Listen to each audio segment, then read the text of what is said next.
weet nie of julle al agtergekom het hoe 'n mens jou sin vir dinge verloor het. Hoe jy jou waarneming van goed verloor het. Jy raak so gewoond, jy sien nie eers meer daai mooi roos in jou tuin nie.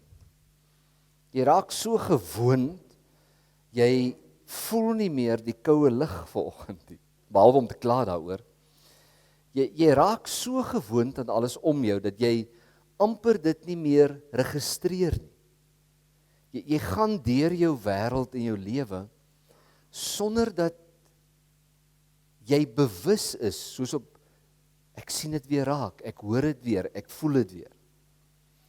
So in die sielkunde, hierdie ouens die hele veld in die positiewe sielkunde wat gaan oor mindfulness. Want wat hulle sê is, ons verloor 'n stuk van die lekkerte en die goedheid van die lewe.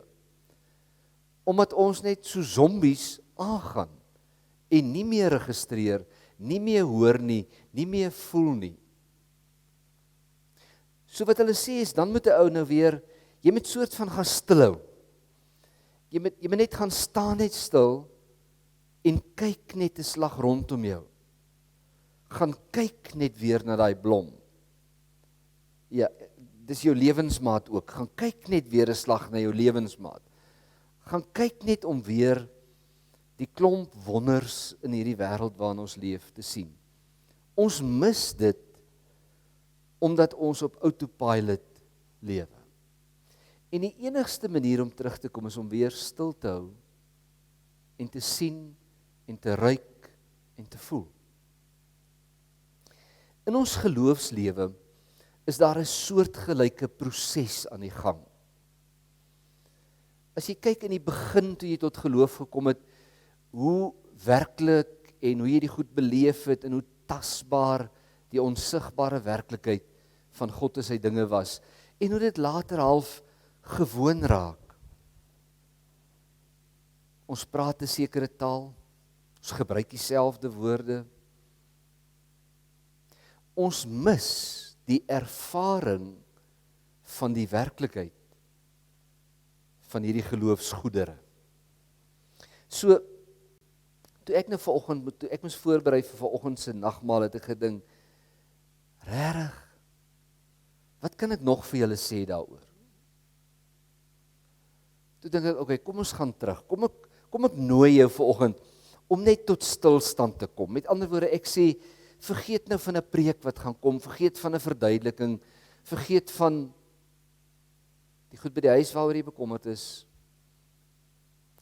en laat net toe dat die woord self weer by jou hart uitkom. Laat net toe dat die liedere iets van die waarhede van die geloofskant van ons lewe weer vir jou helder maak. Laat net toe dat die Here deur hierdie woorde en beelde net vanoggend weer die ou basiese waarhede by jou laat tuiskom.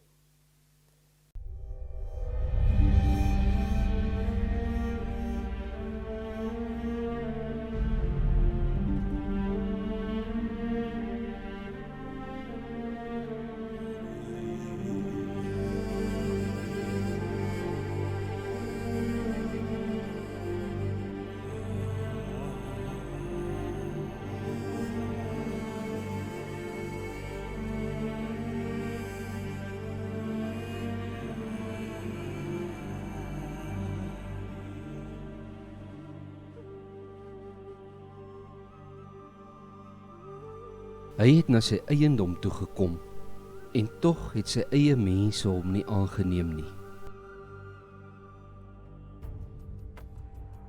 Jerusalem, Jerusalem, jy wat die profete doodmaak en die boodskappers stenig wat na jou toe gestuur is.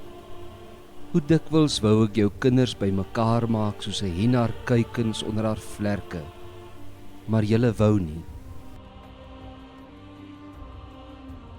Terwyl Jesus nog praat, kom 'n klomp mense daaraan. Die een wat Judas genoem is, een van die 12, het hulle gelei en nader gekom na Jesus toe om hom te soen. Maar Jesus sê vir hom, Judas, verraai jy die seun van die mens met 'n soen? Judas het reguit na Jesus toe gegaan en gesê, Rabbi, en hom met 'n soen gegroet. Die ander het vir Jesus gegryp en hom gevange geneem. Terwyl Petrus in die binnehof was, kom een van die hoëpriesters se diensmeisies daaraan. En toe sy vir Petrus sien, besig om homself warm te maak, kyk sy na hom en sê, jy was ook saam met die man van Nasaret, hierdie Jesus. Hy het dit egter ontken deur te sê, ek ken hom nie, en ek verstaan ook nie wat jy sê nie. Toe het hy na die deur se kant toe gestaan. Die diensmeisie het hom weer opgemerk, en weer vir die wat daar gestaan het gesê, hy is een van hulle. Maar Petrus het dit weer ontken. 'n Rukkie later het die wat daar rond gestaan het vir Petrus gesê, werklik, jy is een van hulle, want jy is mos ook 'n Galileër. Toe begin hy vloek en hy sweer, daardie man van wie julle praat, ken ek nie. Die goewerneur vra toe vir hulle, watter een van hierdie twee wil julle hê dat ek vir julle moet loslaat? Barabbas, antwoord hulle. Pilatus sê vir hulle, wat moet ek dan doen met Jesus wat Christus genoem word? Kruisig hom, skreeu hulle almal. En hy vra, watter kwaad het Jesus dan gedoen? Maar hulle skreeu nog harder, kruisig hom, kruisig hom, kruisig hom.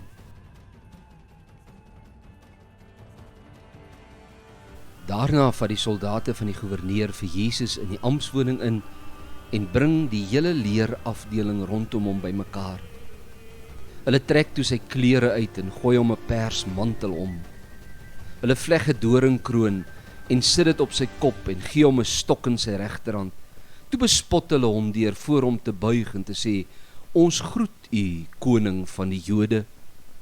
Hulle het op hom gespoeg en die stok gevat en hom oor die kop geslaan.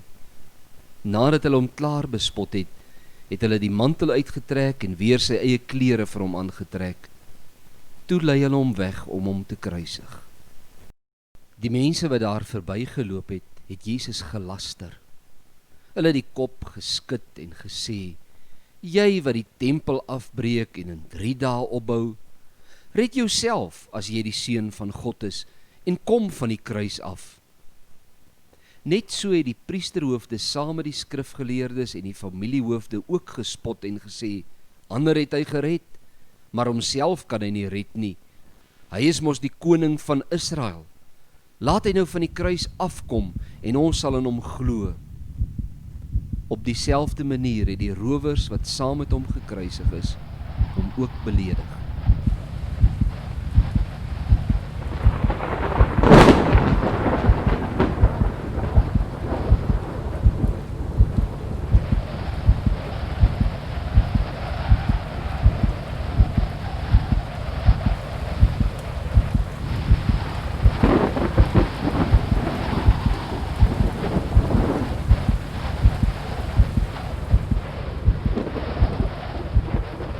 Vader, vergeef hulle, want hulle weet nie wat hulle doen nie.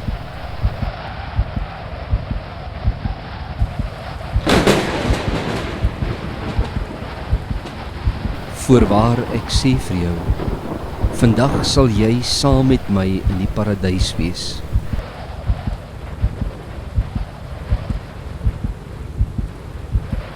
Ek is dors.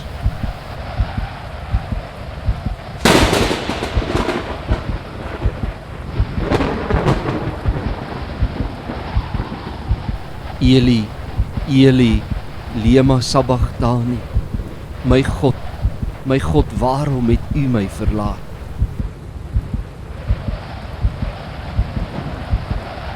Dit is volbring.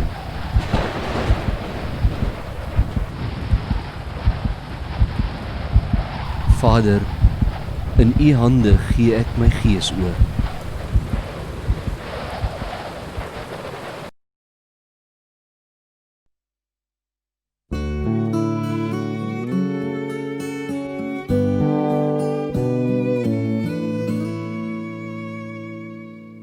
Hoër as die berge, dieper as die see, groter as die aarde en alles wat dit gee. Is my liefde vir jou en jy moet dit weet. Jy is my kind, ek sal jou nooit vergeet.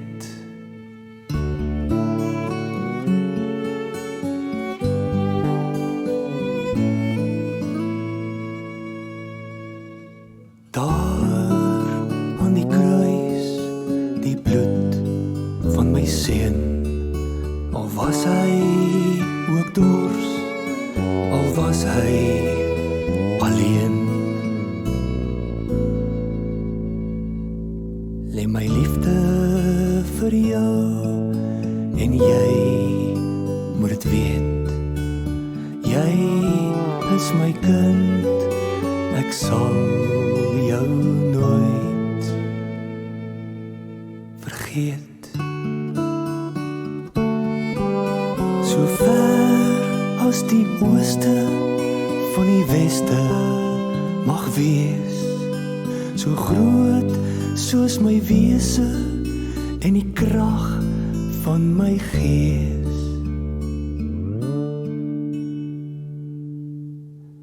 Is my liefde vir jou en jy moet dit weet.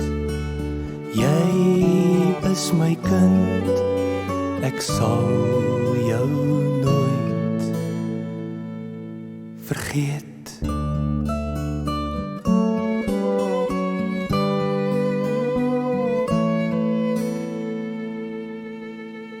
Jy is my kind, ek sal jou nooit vergeet.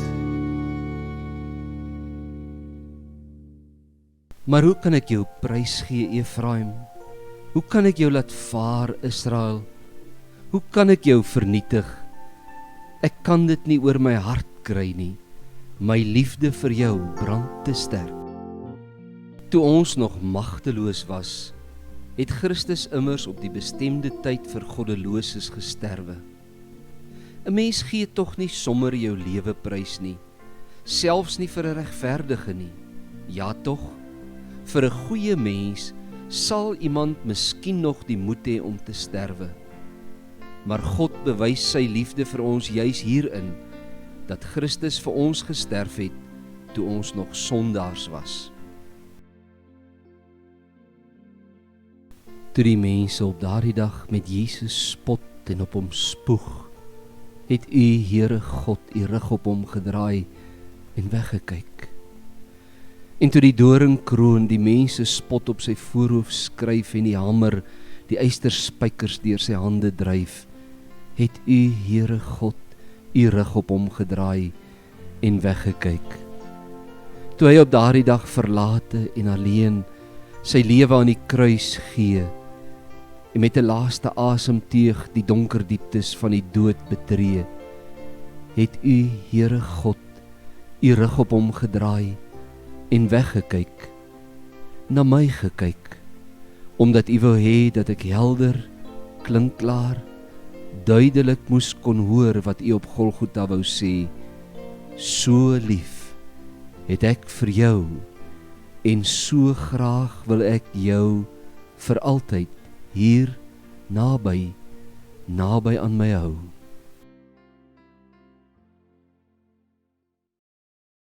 Hy was verag en deur die mense verstoot. Hy was 'n man van lyding wat pyn geken het. Iemand vir wie die mense hulle gesig wegdraai. Hy was verag. Ons het hom nie gereken nie. Tog het hy ons lyding op hom geneem. Ons siektes het hy gedra. Oor ons oortredings is hy deurboor. Oor ons sondes is hy verbrysel. Die straf wat vir ons vrede moes bring, was op hom. Deur sy wonde het daar vir ons genesing gekom. I am the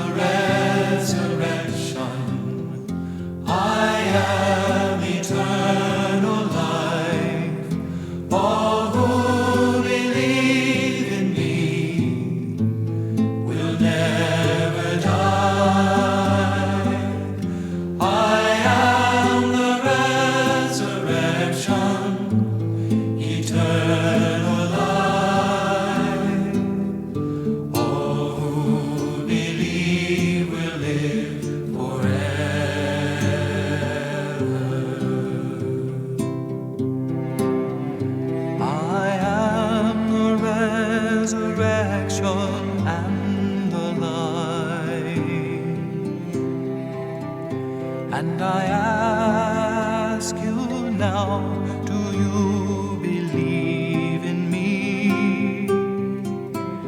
I am the Son of God, the living Christ, who lays down his life for the world. I am the resurrection, I am eternal life. All who believe in me will never die. I am the resurrection, eternal life. All who believe will live forever.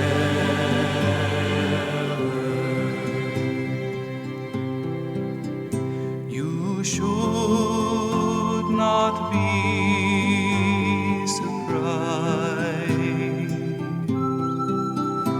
when all the world despises you,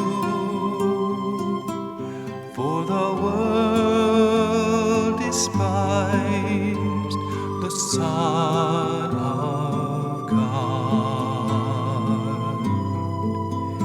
and he has been raised up.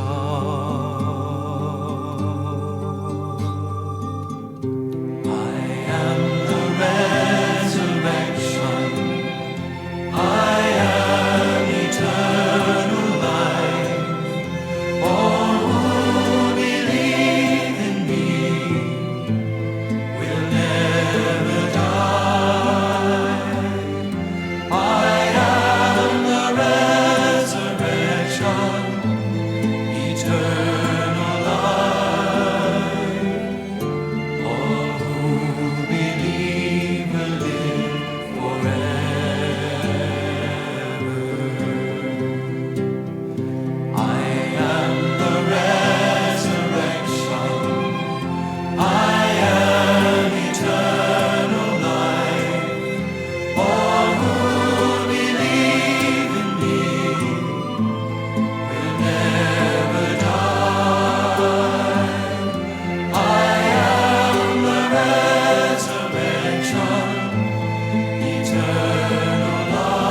Toe dit tyd was, het Jesus aan tafel gegaan en die apostels saam met hom.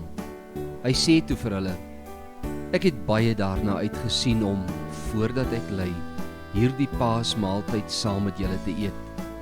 En ek sê vir julle, ek sal dit nie weer eet voordat dit in die koninkryk van God sy volle betekenis gekry het nie. Daarna neem hy 'n beker, spreek die dankgebed uit en sê: Neem dit en gee dit vir mekaar aan. Ek sê vir julle, ek sal van nou af nie weer wyn drink voordat die koninkryk van God gekom het nie.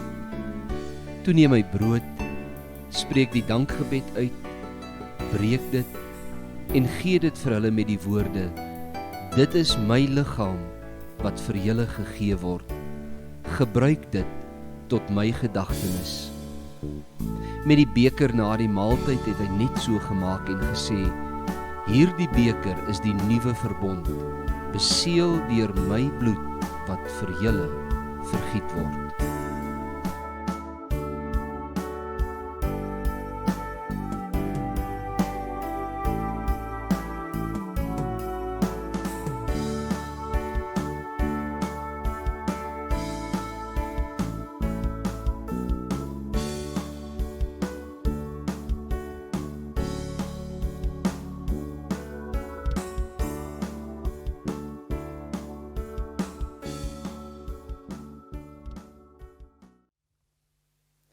Stukkie brood wat jy het, is maar net dit, stukkie brood. Maar Jesus het gesê, ouens, weet jy, as jy hierdie stukkie brood kan gebruik en hom voel, en hom ruik, en hom proe, en as jy net vir 'n oomblik kan stilhou by die werklikheid, dat ek jou lief genoeg gehad het, dat ek my lewe vir jou afgelê het. Soos my liggaam gebreek is, breek die broodjie en eet hom, dink daaraan en glo, dat my liggaam vir jou gebreek is, omdat ek jou so lief het.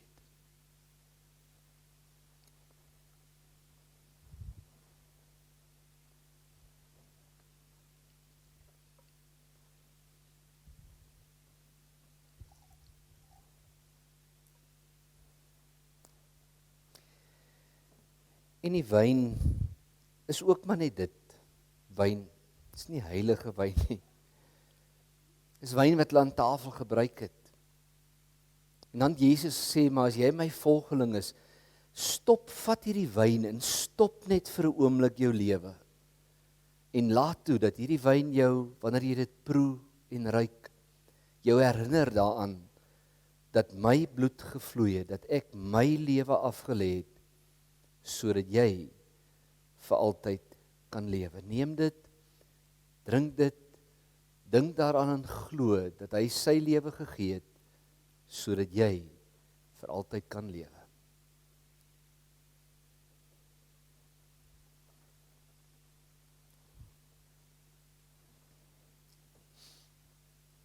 Hemelse Vader, baie dankie dat U dit vir ons gun, om in hierdie oggend, in hierdie tydjie, net weer stil te hou by hierdie onverstaanbare werklikheid, dat die God en Koning van die heelal hier op aarde mens kom word het, en in ons plek en vir ons kom sterf het. Here, dankie dat U vir ons tekens gegee het om net so elke nou en dan deur ons reuk en deur ons smaak ons te laat stilhou en ons te herinner, sodat ons kan weet, U het dit gedoen, so seker as wat ek hierdie stukkie brood geproe het en hierdie wyn geproe het, so seker het U kom sterf, sodat ek kan lewe. Here, dankie vir hierdie oneindige, simpatieke manier waarmee U ons hanteer. U weet hoe ons baie keer so hardloop, dat ons doodgewoon nie eers meer bewus is van wat U vir ons gedoen het nie. Here, ons sien weer, ons ruik weer, ons proe weer, dat U ons lief het, en dat U liefde U laat sterf het aan 'n kruishout, ter wille van ons en in ons plek. En ons eer U daarvoor in Jesus se naam. Amen.